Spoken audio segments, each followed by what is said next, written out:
您睡觉的姿势很不雅。张文正，说什么呢？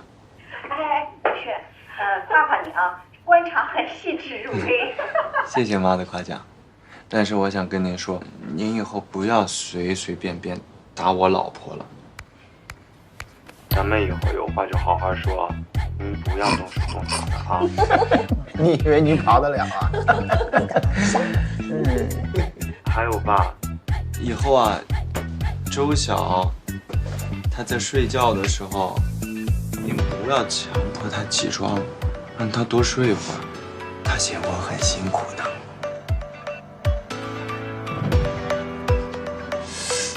不是我这个小姐，哎，行吧，亲家，不好意思啊，我也头一次看见小周喝成这样。没事，就是结婚高兴，从不喝酒。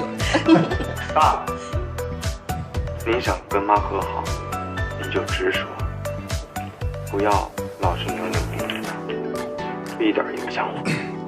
儿子，那个今天先不聊这个了啊。儿子，喝多了早点睡啊。周晓呢？你让周晓过来接电话。怎么了？不行，为什么？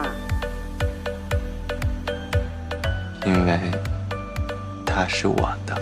什么呀？哎，挂了这。这孩子。哎，我说这个，哦，是，累了一天了啊。喝点啊！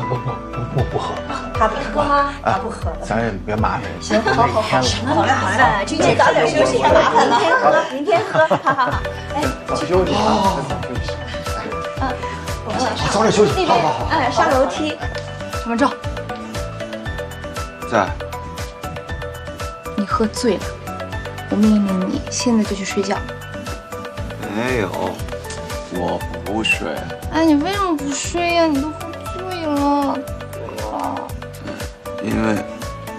因为我饿了。你喝这么大半夜的。那家里没什么别的吃的，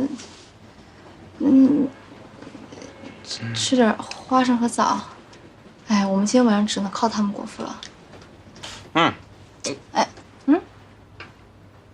这些都是有寓意的，不能随便吃啊。哎，我知道，早生贵子嘛。